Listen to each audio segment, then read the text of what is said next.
Welcome everyone to our Spring 2020 workshop series entitled Exploring the Power of Professional and Personal Development in Networking Settings, led by Dr. Blue. I am your moderator, Dr. Cletus Allen, and I also have my co-moderator, Dr. Tamika Fuller. Here are some housekeeping rules. The chat is open for you to ask questions and share your thoughts. So please use the chat to put any and all questions that you have for our workshop. There is a Q&A session. So Dr. Blue will discuss how she will handle and moderate the Q&A session in her workshop. And lastly, at the end, there will be a link in the chat for you to complete an evaluation for our session. So please look out for the evaluation link in the chat. Please allow me to introduce our host, Dr. Blue. Dr. Blue works closely with C-suite leaders that work with women of color in corporate spaces and educational institutions to provide them with strategic tools to help schools and organizations create effective leaders, increase retention rates, and decrease dropout rates. Her focus is to engage and build a culture of camaraderie to reduce the Great Resignation throughout the leadership platform for women of color in corporate spaces. We are excited to have Dr. Blue here to share some valuable tips that you can use to level up your development in networking settings. Please use your emojis to give a warm welcome to today's workshop leader, Dr. Andrea Blue. So hello everyone, and welcome to this session. Now I will tell you that yes, I have a doctoral degree. I stayed up all night. I earned my degree and I was in the trenches, but I am not one of those stuffy type of doctoral candidates or graduates and leaders and business owners. I am all about heart, mind, body, and soul, and I'm about bringing out the joy in people and making people smile. We have enough every day to make us, feel low. But today, this is all about networking. And we know that sometimes we go into these spaces and we often feel inadequate. We don't feel like that's where we belong. We feel like, when we walk in here, we don't know who to go to or where to sit. And that's exactly what we're going to talk about today. So throughout my 20 plus year career, I have worked in the spaces of business, management, and education. I have worked with our youth, girls, and women across the nation. I've just come back from Dubai, traveling and sharing the word and the work of, mentorship. Mentorship is everything. So the purpose that I want to be a part of this is because I know that oftentimes we're told to be in these spaces, go to this conference. But after we gain this information, when we're there, what do we do with it? And how do we network, even in small settings, big settings? And what do we do with that information after we have come back? And so I want to share some tips with you today because it is so vital. And so whoever is the time watcher, I just want you to give me a note when I am at 4:30 so that I can just chime in and answer some questions that are in the chat. So I'm so intentional about working with our faculty, our school leaders, and organizational leaders as they work with our students and women of color. So I go across the world and I talk about this program that I have. It's called it's almost like bringing our students of color to these predominantly white institutions, but then when they get there, they have nothing, pretty much for them. They're just pretty much in the number. So I want to teach our young people and our graduates and leaders how it is to actually be in this space, because there's a purpose for you to be there. You're not just supposed to be one in the number. You're supposed to be leading the conversations, being the person that is at the head of the group, because you are you've walked the walk and you're talking the talk, but you can do it away. But sometimes when we get into these settings, we feel uncomfortable. So I want to give you some examples. So the first thing that I do when I walk into a room is I take the time that I greet everyone. And when I say greet everyone, I just do a fan across the room. Hello, everybody. How are you? To me, that is setting the stage. It's almost like when you walk into someone else's home, you don't wait for someone else to speak to you. You walk in, hello, everybody. How are you? Now, that may seem very simple, but a lot of people don't know how to do that, even when they come into the space of someone else's home. They wait for people to speak to them. It is your responsibility. You are the person that is coming into the space as a new individual or out of the norm of that home or that networking opportunity. Just speak. Hello, everybody. How is it going? Go to your seat. I'm not saying that you have to go person to person. That's the first step. And then when I walk into a room, I don't know if you all heard that saying that you walk into the room like your ancestors sent you there. That's the kind of mentality that I have, because there are things on my back that I have a requirement. I have a responsibility to be there, to be able to share the news. So usually I'm either leading the conversation or I'm either pulling someone else to be a part of the conversation, or I'm starting something new. So I want to say to you that it is so important to think about when you are walking into these spaces, you are supposed to be there, and it is your responsibility to greet someone. So we talk about people, the first thing someone wants to do is they want to give out a business card, right? So let me tell you about these business cards and these QR codes and these different things that you have to share with people your website, where to contact you. That is your gateway to the beginning of a conversation.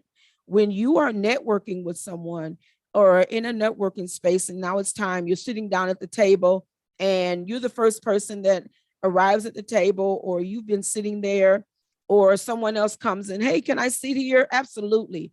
The first thing people want to do is pass out their card. First, I would like to share with you, let's break that habit of passing out the card, because when you think about it, you have to know something about that individual before you just pass out your card, right? That's almost like your paycheck or your money that you're giving away. You know that if you give that card to someone, that there is an intention behind it. That means that I am looking to do business with you and you are looking to do business with me. So the biggest thing that we want to do is we're passing out those cards, and then before we even know it, you've left the table, you don't have a card, no one knows anything else about you. Now you have this stack of cards, right? But if there should be an even exchange. So I'll give an example. So Dr. Al may want to do business with me. We talked about bringing a workshop to an organization that they are working at. And so with that, we know that we have talked about a little bit, we've shared at the table, this is what I do, this is how I serve, these are my avatars, this is the people that when I wake up in the morning, I know that there is intention on who I need to get up and I need to speak to. And so Dr. Al is doing the same thing. Now there is commonality. We have commonality. I know that she works with youth, girls and women, and I know that she works with maybe youth and women. And so there is some commonality. But if she starts saying that, oh, I work with only nurses, or I only work with doctors or in different fields, then really there's no commonality. There's no reason for me to exchange my card, because I'm just throwing away money. Because I know that what the first thing she's going to do when she gets home is she's going to take that card and it's either going to sit in a folder or it's going to sit in her bag, or she's not even going to pay attention to it anymore, because there is no connection. We have not made a connection to actually use that information moving forward. So I want to say to you, the next tip is give before you receive. And when I'll say that is, don't just automatically sit down and start passing out your card like hot potatoes, because you need to form some type of relationship and there must be some type of benefit that is going to come up. Now, that may sound very selfish and self-serving. Absolutely, because this is business. And when I earned my PhD, I was so excited. I thought that when I got my PhD that I was going to be able to walk into a room and I was going to be welcomed and everyone in the world was going to know who Dr. Blue was. And I was on fire and I was going to change the world. But something happened that it didn't happen like that. It didn't work like that. So what happened was I was stopped in my tracks and I had to really realize that if you have a PhD, that means that you no longer are a regular degular person. You realize that either you're A, starting a business, you're B, with an organization to be that person that is going to level up. And some of us try to get these jobs and sit in these spaces that we know that we have outgrown and they are no longer of value to us, but we keep trying to force ourselves into these spaces and then we feel uncomfortable. So that's where networking comes in and that professional development comes in, because you know that inside of you, there's a reason why you have achieved your doctoral degree. There is a reason why some problem, some situation, some change that you want to see take place. And you needed to be the person. You feel like you were that person that is going to be that change for everyone else. And so here you sit in this room of people, and you're ready to network. You want everyone to know who you were. That's exactly how I felt. I wanted everybody to know my cause and what I had to share, but I had to realize that everyone was not my avatar. And there had to be a benefit in order for me to give you my card. So if I'm giving you my card, I'm saying with intention, there is some exchange that is going to happen down the line. And when I say down the line, I'm not talking about a year from now or 2 years from now. I'm talking about within the next 30 days, we have budget, plan, dates, everything on the books, and we're just waiting for the rest of it to fall in place, right? So as we build relationships, we want to realize that the things that we do are vital, especially when it comes to those introductions. When you have someone that's saying, you know what, I know someone that can really use your services and they have exactly what you need. Okay, well, can you just give them my name or give them my card? Oh, no, they're not going to do that, dear heart. They are not going to pass your card along. What they're going to do is that card is going to sit on their desk or in their bag. So what you would ask them to do is, hey, while we're sitting here, can you just send them an introduction and tell them about me? Here's my email address, slide them your card. And then that way they'll do the introduction right on site. And the same thing with you. When you get these cards and you start gathering them up, you think about like a bank account. They're almost like your bank account. You're gathering more and more money. That's more and more money that could be in your pocket with each one of those cards. But if we sit there and we hold those cards and we just take a look at them, they're staring at you, you're staring at the cards, and they're staring at you looking at the card. So what are you going to do with them? Either you're going to use them or you're not. So what I would suggest is to go ahead as soon as you come back from the networking event is to send introduction email to people. Say, hey, I remember, do you remember me? We were at the BDN conference. And during that conference, we sat at the table and I was the lady with the blue shirt on. And I passed you my card and we talked about our kids and our dog. And we talked about how we can do this work together. You have to have commonality there, first of all, and then you start talking about the business. So as you are collecting these business cards, and it might not even be a business card, it may be a QR code, it may be a LinkedIn link, it may be something that is just sharing that information of where that person is. Remember that you are making a deposit. You are also making a deposit into this future relationship, because eventually what you're going to do is you're going to make a withdrawal, right? So now you have your bank account, you have made a deposit, and now you're expecting to make a withdrawal. And what do I mean by that withdrawal? That is the actual opportunity, whether that is a speaking engagement, whether that is an opportunity for you to create a workshop. All of these things matter, right?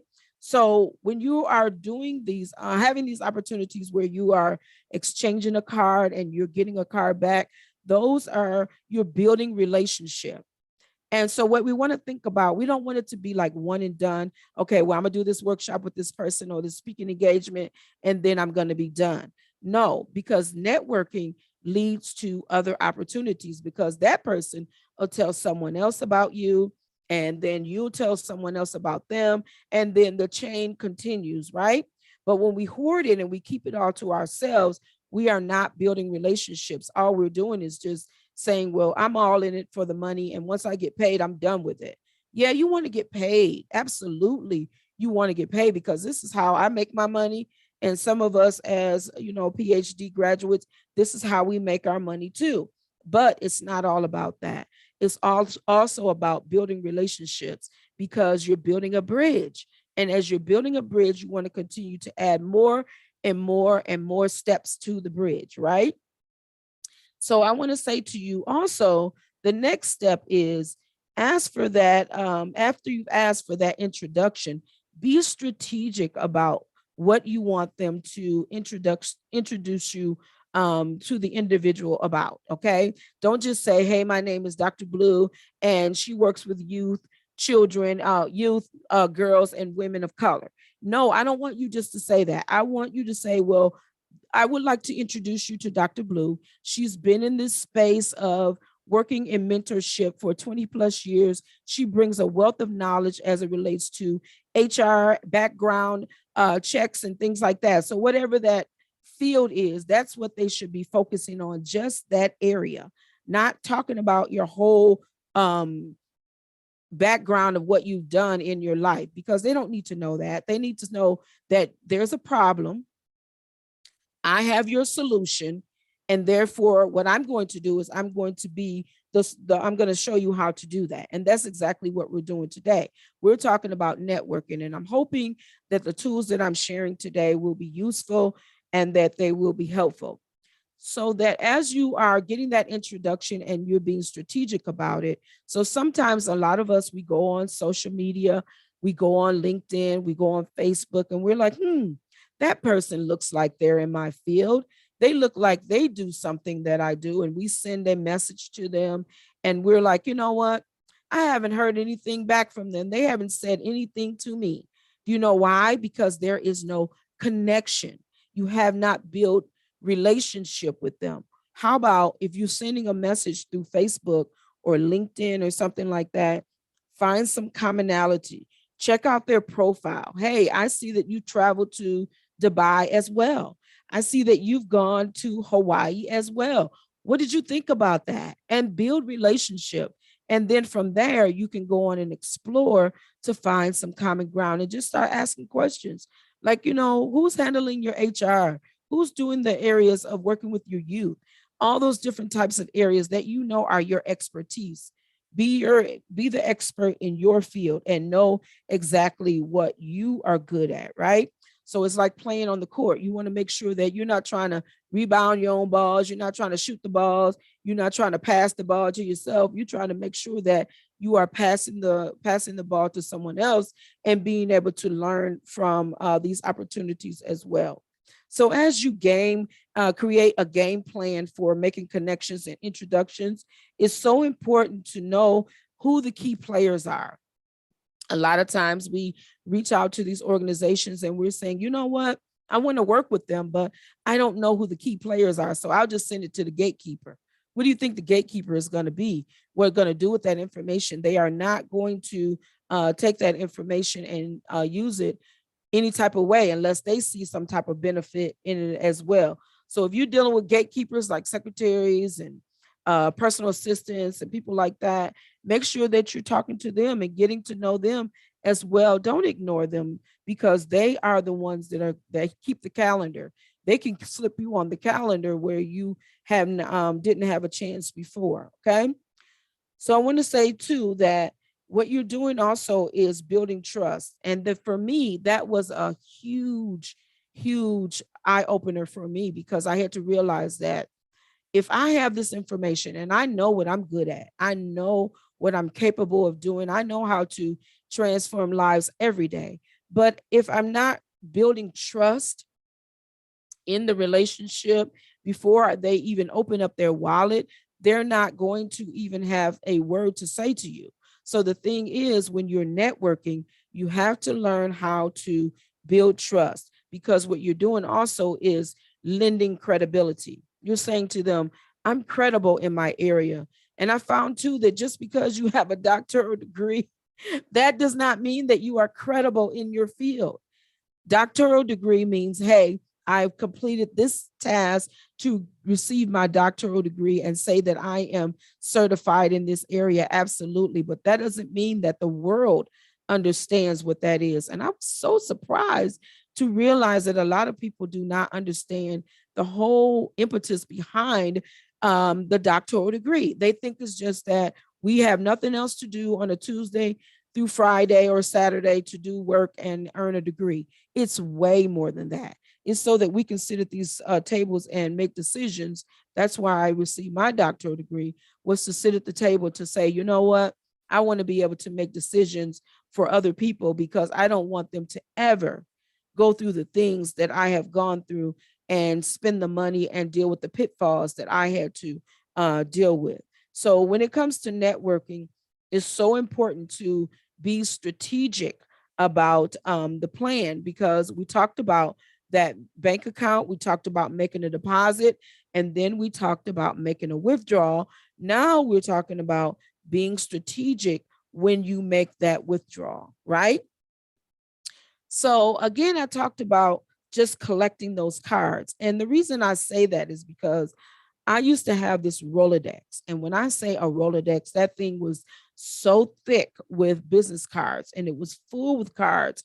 And I realized one day that half of those people in that Rolodex, I had never, ever interacted with. I don't even remember who they were. I don't even know why they're in my Rolodex, because we don't have any connection. So one day I sat down and I went through my Rolodex, and I was weeding out. I made 3 piles. I made a pile of 1 to 3, 4 to 6, 7 to 10. And what that meant was 1 to 3. That means that I'll never reach out to those people before again.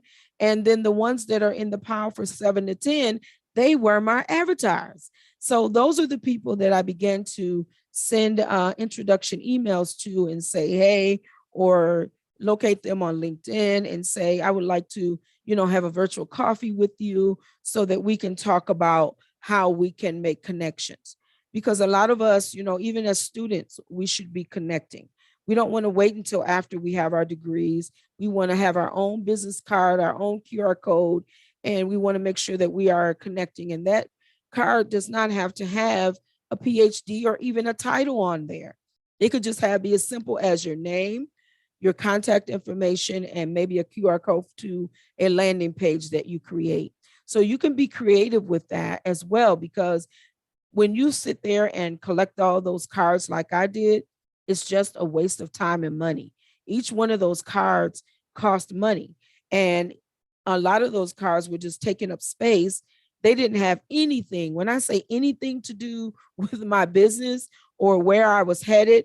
And so what I had to do was I had to realize that it's not that I'm throwing the person away, is that I'm weeding out the ones that are not a good fit for where I'm going with my business. And sometimes, a lot of times, we don't even know where we're going. We have our degree. We're almost finished with our degrees.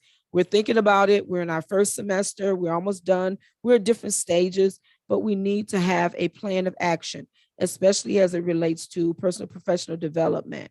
And did you know that as you complete your personal professional development, there are credits that should be you should earn, so that they are going towards some type of certificate.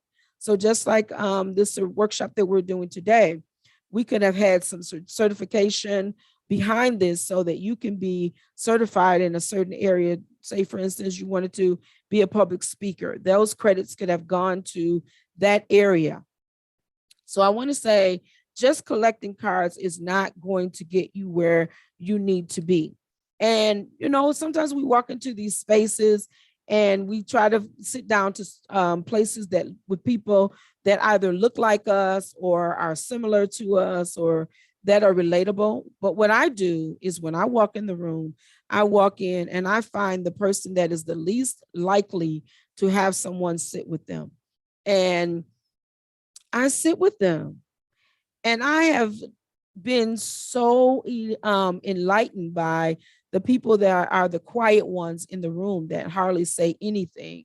Those are the ones that I usually sit with. And come to find out, I didn't realize until later on, those are the CEOs, those are the VPs, those are the people that are signing the checks.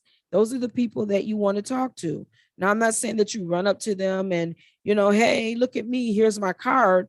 We don't want to do that either. We want to be mindful and have someone else, send that introduction for us, because you want someone to speak on your behalf, because now they've gotten to know a little bit about you.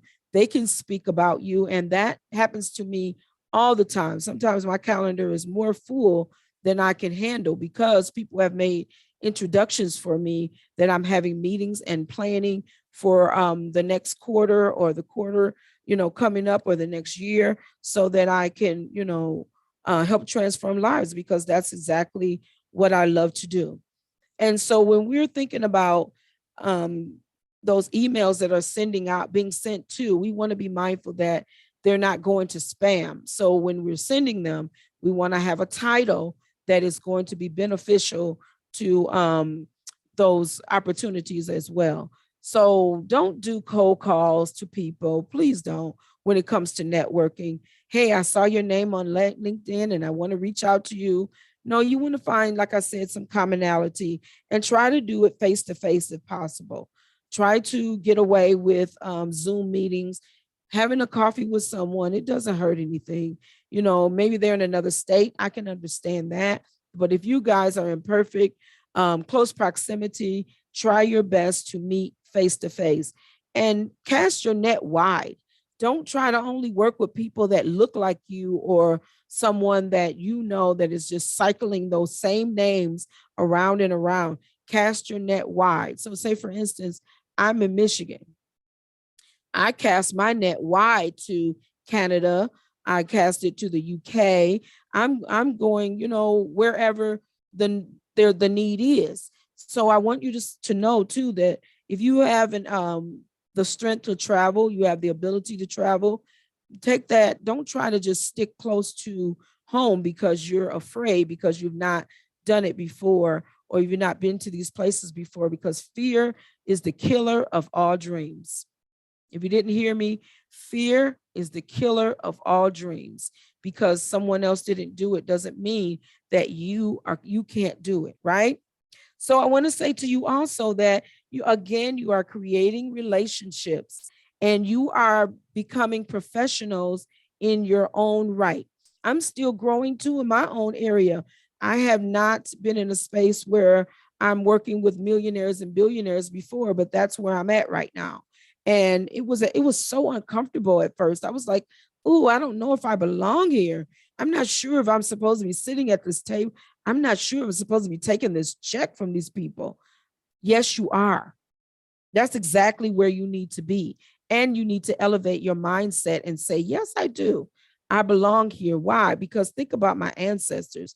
Think about my parents, people that have come before me and made the way for me. This is exactly what they did it for, so that I can have these opportunities, right? So we're always trying to chase that next shiny thing so that it'll look great and feel great to us. But sometimes it's not going to feel great. Sometimes it doesn't feel good. Sometimes you're not making money. Sometimes you are. But then I want to say to you, hang in there. Thank you. Hang in there. Hang in there so tight that you'll know that it doesn't matter how it feels, because if we start going by feeling, I don't think any of us would do the things that we do, right? We would just feel like, you know what, I don't want to today. But this is not about feelings. This is about a mission and a calling that is on each and every one of us, that we have to fulfill the call, right?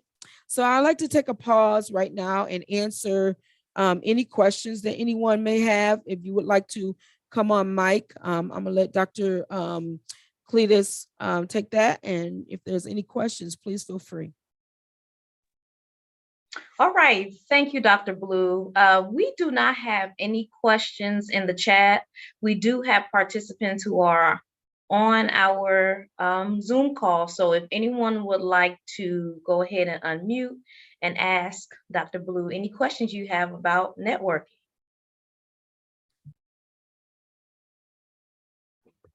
Well, I'll ask a question here.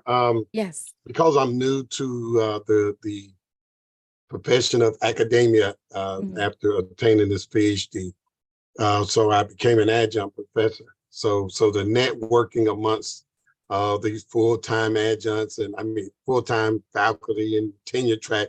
So there's a lot to get up to speed with. I came out of the government, federal government for 20 years. So, but it's still different.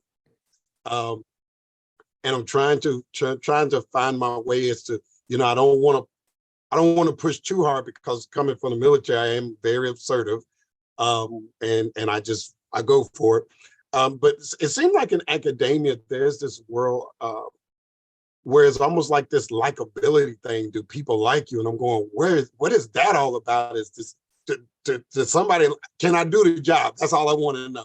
But it seems like in academia with networking is likability. Do you have anything you can say about, likability? Absolutely. Thank you so much for asking that question. And your journey is so similar to mine, because when I was in, working at a university, and that was the first thing I did was I ran to be an adjunct, right? And we know it's almost like being a substitute teacher. If you think about it, Yes. It's not like that feeling of you belong to at the party. You're always the one with the red nose on all the time. So you get those leftover opportunities that they say no one else wanted to take. So you get those. And so we often feel left out as faculty, but that's why I'm saying, like, when you walk into those rooms, I don't care if you like me or not. I don't live in that space, because I know that I belong there. You belong there. So I want to say to you that you want to have camaraderie. I get that. But I tell you, in all the time that I've been in academia, there may have been 2 or 3 faculty that really even spoke or really, paid attention to me, because they saw me as a threat. They see adjunct faculty as a threat, like you're going to take over that extra position that I could have, when they know that maybe they already have a full load, but maybe they want to take on an extra. But now here you are taking that over. So I want to say, as much as we want to be liked, as much as we want, they're not going to, because we're extras at the party. It's almost like extra dancers in the back. So I want to say to you that keep doing and being amazing. And when I stop worrying about if people like me or not, I tell you, that's as long as I was pleasing my students and they were, getting the information that I was sent to teach them. I was following the syllabus and all of that. And I knew that I was on point, because my class would be overfilled and I would have to tell them, please do not add one more student, because I keep it real with them. I don't sugarcoat it. I give it to you straight, no chaser, because you may get an A because you're on the football team, but you're not going to get an A just because and do nothing. So I want to say to you, keep doing what you're doing and stay amazing. So yes. Thank you. You're welcome. That was a really great question. Really, really good question. It was. I actually have a question. Okay. So I know you spoke about when you go into any space that you greet everyone and you're trying to find opportunities to connect with people who may have different backgrounds or interests than yourself. So for anyone who's on the call who is, maybe more shy or more reserved, what are some strategies that you can give to help them be a little more assertive when they go into those spaces or sit down at a table at a conference and begin a conversation with someone? So what I do is I'm nosy. So what I do is I research the speakers. I do before I get there. And I make sure that I go into the sessions that resonate with me. And usually when we're at dinner, I try to, have those conversations, but you can feel whether people want to interact with you, but go into the sessions. And if someone's sitting next to you, don't be shy to have eye contact. And so I did a session on this the other day about eye contact in the COVID. A lot of us being in the COVID, we didn't hardly look at people because we were, by ourselves or a lot. And some of us are just naturally shy. If you can believe it, I'm shy too in certain situations. But as I was talking about being in those spaces with millionaires and billionaires, at first I wasn't talking, but now I'm like, no, this is not going to work. So at some point, you have to come out of your shell. And I say that, and know that's hard to do, but at some point you have to make it a point. Like I told this one girl, speak to at least 3 people, make it a point to exchange your card with 3 people that you can resonate, not the whole world. You don't need to speak to everyone at the conference. 3 people, that's enough. Each day of the conference, talk to 3 people, exchange your card, make sure that they're intentional. And then with that, walk away knowing that with that, you're going to make a deposit and a withdrawal from this person, right? Because you don't want to have a whole bunch of cards and those people may not be who you're looking for anyway, right? Because some of us are shy.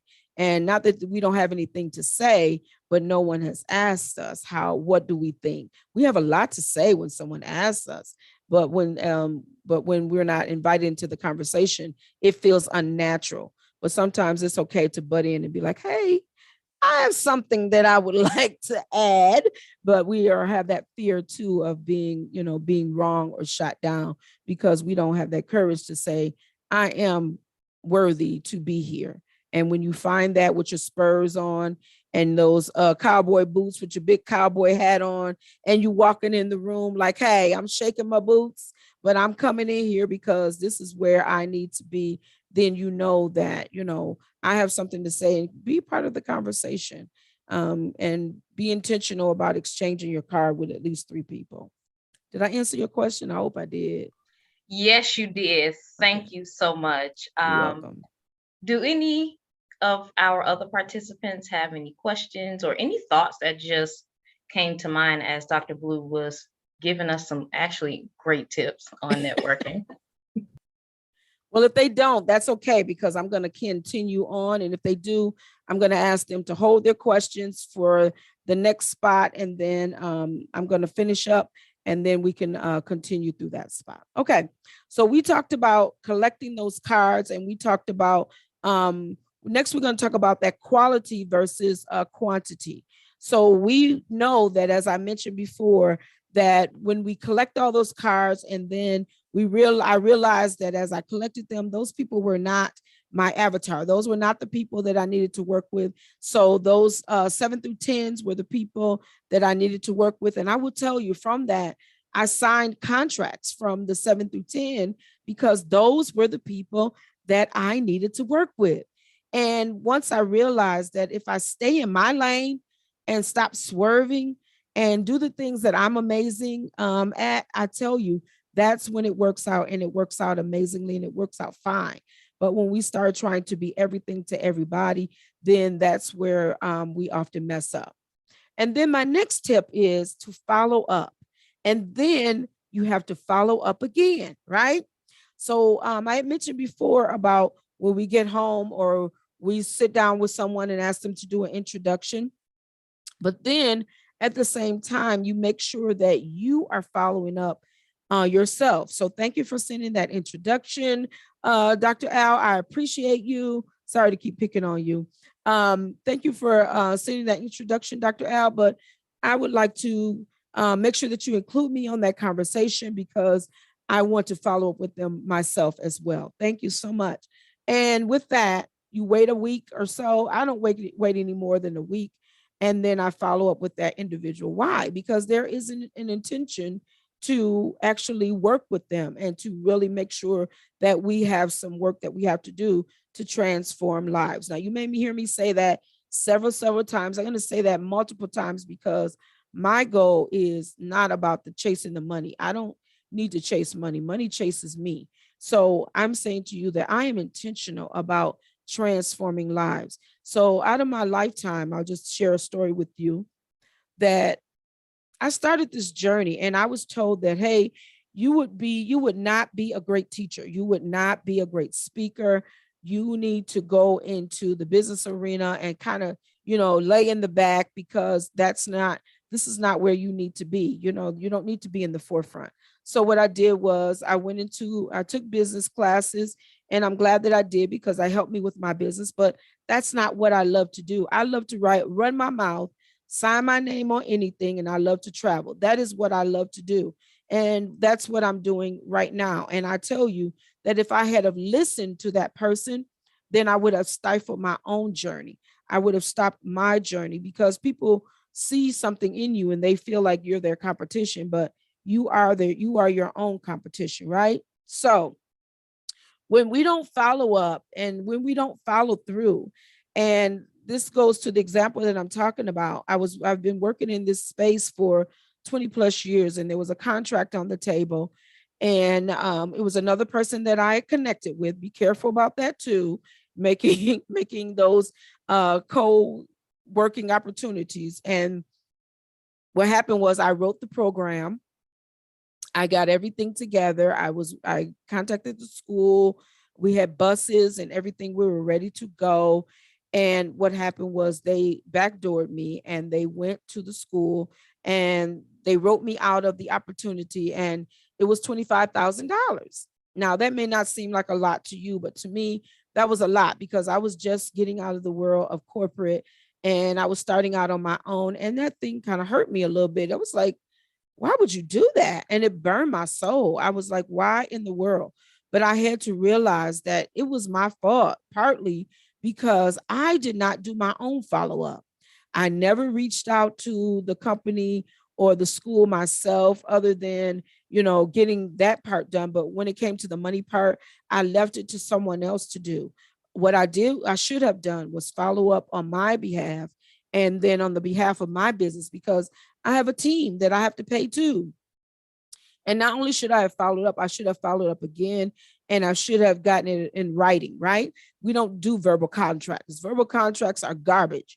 We you need it in black and white. If it's not in black and white, it doesn't exist. If someone says that they want to work with you, they want to networking, they're through the networking opportunity, they want to do something business with you, I need it in writing. If it's not in writing, it doesn't exist, right? So that's exactly what I should have done. And so with that, they went on to do the program, and I was not a part of it, and they received all the pay. But I did all the work, right? And so I had to sit back and I had to think about that. I was like, Dr. Blue, that was your fault because you never put anybody else in charge of your money. You don't give anybody your card, your credit card. You don't give anybody else your debit card. You definitely don't give them access to your bank. Why would you give them all access to this contract? So I had to learn. That was a learning experience.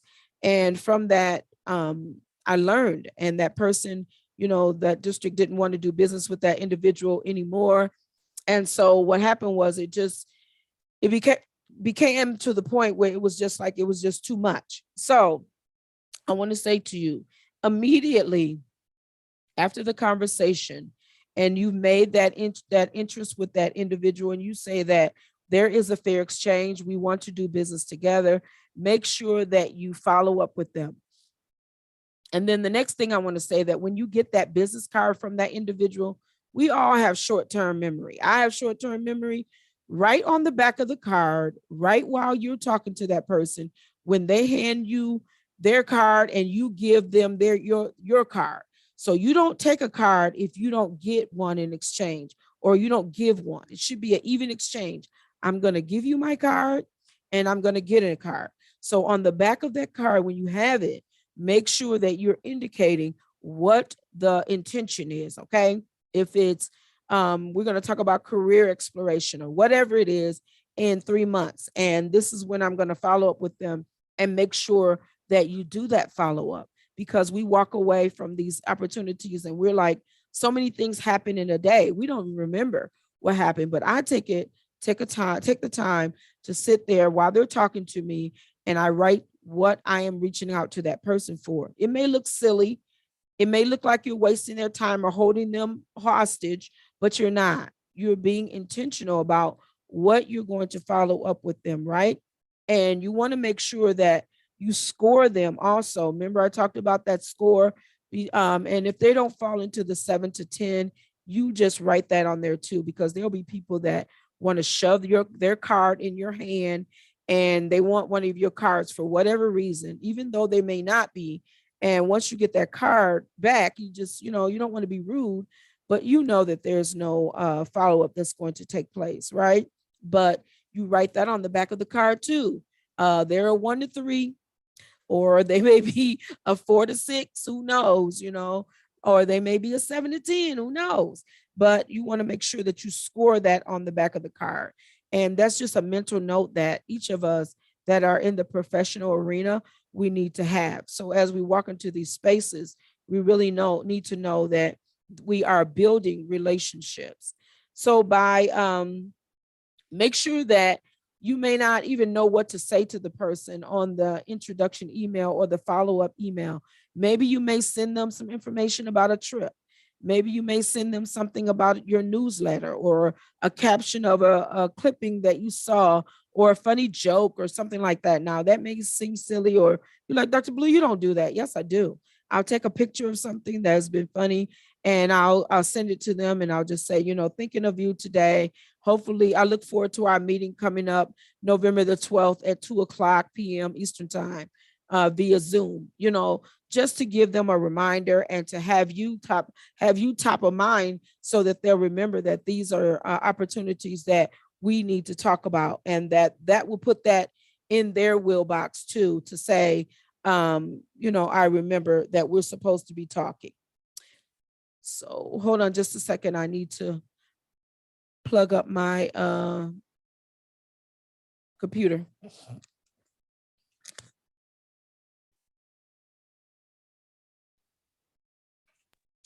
And as we're waiting for Dr. Boo to come back, if you have any questions that you would like to ask at the end of her presentations, please do not hesitate to put those questions in the chat as we are waiting.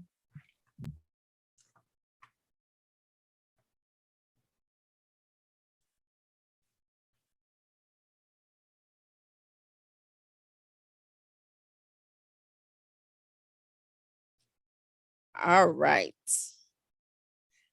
Sorry about that. I forgot to plug my computer up. Sorry about that.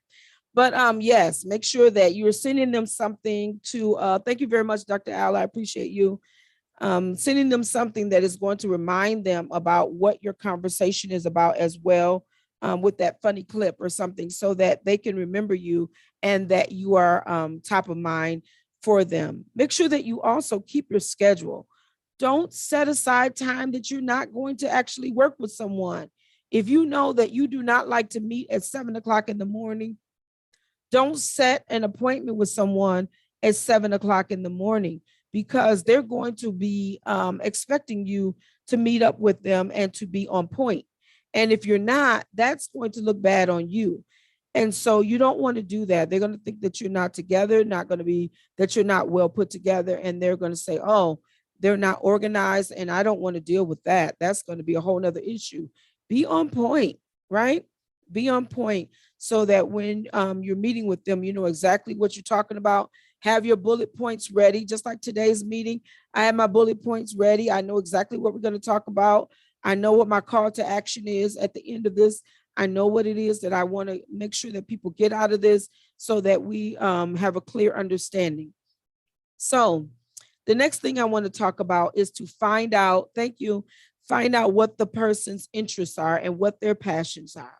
And if they do not match up, make sure that you are not forcing it. Don't force relationships. If the relationship is not meant to be, don't force it, because what will happen is it won't be authentic, and eventually it'll show up in the work. Like, the person won't show up for the meetings. And what you're doing actually is you're building a relationship to say that we work together. So now you can tell someone else, and I'm going to tell someone else about you, so that we can continue to have these relationships together. Now, I want to take a pause, and I want to talk a little bit about personal and professional development now that I've talked about networking. So when we think about personal professional development, we think about we're waiting for our organization or someone else to tell us when an opportunity arises. I want to tell you how vital it is for you to realize that you need to level up and go to the next level as it relates to your mindset and your growth. And don't wait for someone to drip those opportunities for you. So if you're working for another business or organization, you find the opportunity, let them know how much it costs. And if they say, well, I'll match you this much, don't say, well, if you're not going to pay 100% of it, then I'm just not going to go. Personal professional development is for personal growth, right? It is not just for that organization. So if they say they're going to meet you have 50%, that is good. A lot of them will say 100% yes, but most of them will say, I'll meet you halfway, or you just have to take the day off. If it's worth your while, I would encourage you to do it, because what will happen is you begin to outgrow that position, and you'll begin to see that there is something else inside of you that you're supposed to be doing. So, and that happened with me with diversity trainings. I, started out in diversity, and I said I didn't want to be in that vein, because I was like, I didn't want to be locked into working with, just in the diversity field, because that can be so mundane sometimes, and it can be isolating, because you're always trying to pull people to see your vision as it relates to what diversity is, and to help them to understand, like, okay, there's more than people of color, right? So I had to deepen my thought pattern. I had to go a little bit deeper, and I had to do some networking and personal professional development for my own personal growth. And when I did that, that's when I became DIS certified, and I paid for my own certification. And now I travel and I include that into my workshops. And that is a piece that it belongs to me. That is mine, that I pay for, that the university or the organization does not belong to them. And I don't have to use it where they can say, well, you're DIS certified, so we need you to come over here and do this training. And these are the set times. And no, I can charge what I want. I can be there when I want to, because that's my own, what I invested into myself. So when you think about personal professional development, you want to make sure that you are doing this to enhance your profile, to make you more to the world, that you're saying that you can't fit me into a box. I have multiple things under my belt, and my reputation will stand before me. And when you do that, you are saying to the world that I have a message to share, and this is why you need to listen to my message, because this is important to you and to the people that you work with. And so it's vital that you don't let someone, even an organization that you are with, put you into a box. Realize that there's way more to you than just that. So make sure that you're always seeking some common ground when it comes to networking and personal professional development. And what I mean by common ground, make sure that there is a reason why you're doing it. Make sure that it's something that you say, you know what, I wake up every day and I get to do this work, and this is what I love to do. And that's exactly where I am in my life. I wake up every day and I love to do it. It's almost like skydiving. If you love to skydive and you get to do that and do a presentation with it and talk about it, why not? Why not do that? Do something that you love to do, and no one else will be able to stop you or change your mind. So when it comes to networking, yes, it's all about building relationships. It's all about coming into the room, knowing how to enter the room, what to do when you get to the room, and then also to not be afraid once you're there, but to also know that you are amazing and that you need to be there. So I want to recap with you real quick. I want to say to you that you need to remember to give before you receive. Ask for those strategic introductions. Don't just collect those cards. Know what to do with those cards and that information. Follow up, and then follow up again. And then know what your contact's passions are. Understand who they are as an individual before you even start talking about business. And then on a personal professional development level, continue to broaden your pool, and know that you may have to invest in yourself And then next, I want you to realize that your profile and your reputation speaks before you even get into the room. Okay. And I want to say thank you for this opportunity. It's been an amazing to serve today. And I look forward to continuing to work with BDN and also to continue to share the story with you guys. Have a great day, everybody. Are there any questions?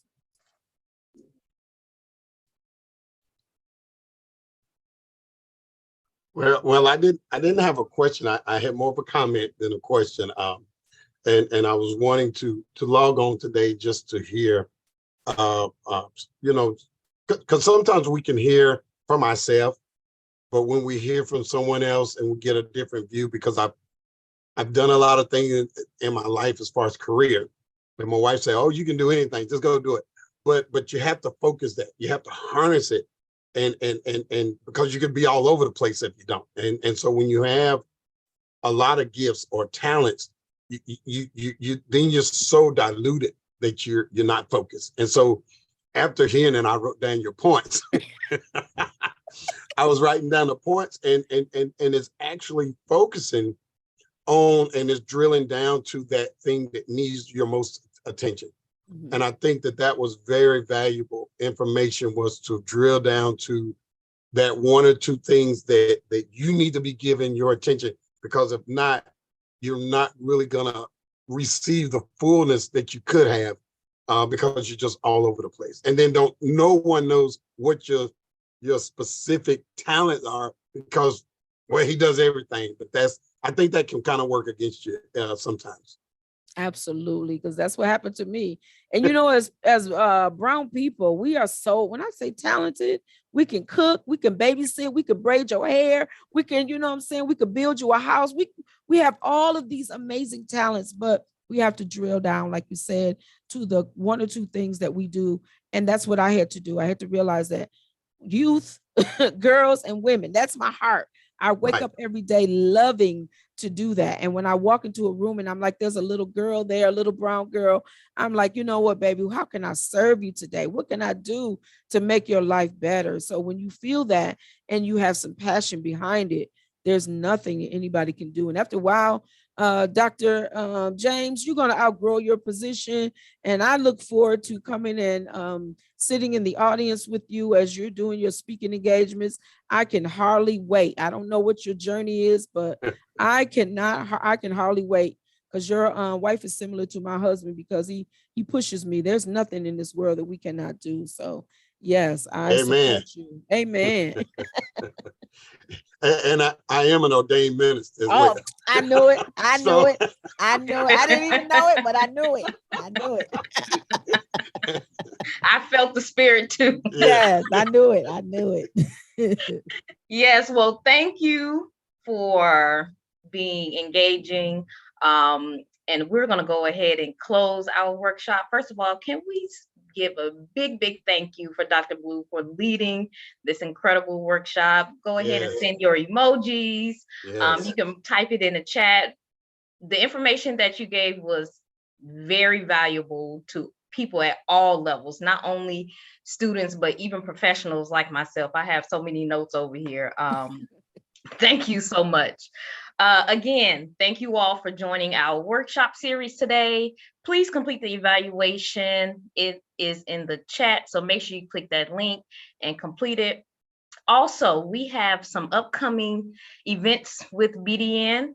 Our virtual writing retreat will be tomorrow and every Tuesday from 12 to 3 p.m. Eastern Standard Time, so sign up for that. Also, the next workshop in our series, entitled Finding Your Why, Pursuing a Terminal Degree After Experiencing Failure, will be Monday, March 20th. And then the BDN 2023 Western Regional Conference is Saturday, April 22nd in Los Angeles, California.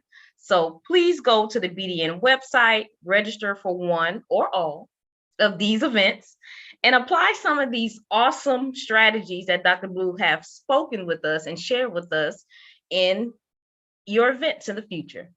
Have a great evening. Thank you.